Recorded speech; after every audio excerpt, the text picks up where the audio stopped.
இந்த சமூகத்தில் இன்று வரை பாலியல் வன்புணர்வுக்கு ஆளாக்கப்படுகிறவர்கள் பெண்கள்.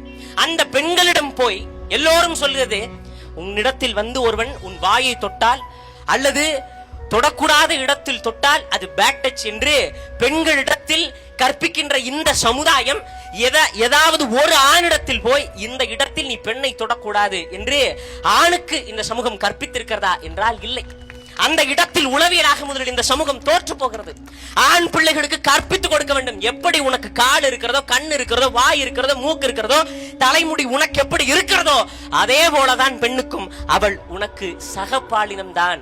உனக்கு எப்படி அடித்தால் வலிக்குமோ, உனக்கு எப்படி குத்தினால் ரத்தம் வருமோ அதே போலத்தான் பெண்களுக்கும் என்கின்ற சமூக உளவியலை குழந்தைகளிடத்தில் ஏற்படுத்தாது நாம் எந்த விதமான மாற்றத்தையும் இந்த சமூகத்தில் காண முடியாது. என்னடா தெரியும், 10 வயது குழந்தைக்கு வெளிப்படையாக பேசுவோமே, 2 வயது சிறுமி 3 வயது சிறுமிக்கு அந்த உறுப்பினுடைய பலன் என்ன என்று கூட தெரியாது.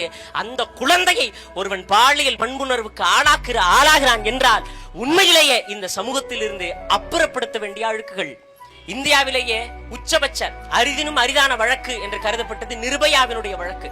அந்த நிர்பயாவினுடைய வழக்கு தூக்கு தண்டனைக்கு கொடுக்கப்பட்டது, தூக்கு தண்டனை விதிக்கப்பட்டது. ஏன் காரணம், என்ன காரணம் அப்படின்னு பார்த்தோம் அப்படின்னா, சகிக்க முடியாத குற்றம். எப்படி அது சகிக்க முடியாத குற்றம் நீங்க சொல்றீங்க அப்படின்னா, ஓடும் பேருந்துல போய் வன்புணர்வு பண்ணிருக்கிறா, ஒரு தேசத்தினுடைய தலைநகரிலேயே பெண்களுக்கு பாதுகாப்பு இல்லையா என்று உலகங்கள் நம்மை நோக்கி கேள்வி கேட்கிறார்கள். ஆதலால் சகிக்க முடியாத குற்றத்திற்கு உச்சபட்ச தண்டனையாக மரண தண்டனை தான் வழங்க வேண்டும் என சொல்லி நிர்பயாவினுடைய வழக்கிற்கு மரண தண்டனை வழங்கப்பட்டது. எப்படி அங்கே ஒரு நிர்பயாவுக்கு நீதி கிடைத்ததோ அதே போல எங்கள் தேசத்தில் கற்பழிக்கப்பட்ட இந்த சிறுமிக்கும் நீதி வேண்டும். அவர்கள் தூக்கிலிடப்பட வேண்டியவர்கள். கேட்டா சீமான் மிகைப்படுத்தப்பட்ட கற்பனைகளை தான் பேசுவாரு. சுட்டுக் கொள்றதெல்லாம் நடக்காதுங்க, அது எப்படிங்க அப்படின்னு நீங்க கேட்கலாம். அப்ப சவுதி அரேபியாவிலும் ஈரான்லயும் சுட்டுக் கொள்றாங்களே, அது மட்டும் எப்படி நடைமுறையில இருக்கு?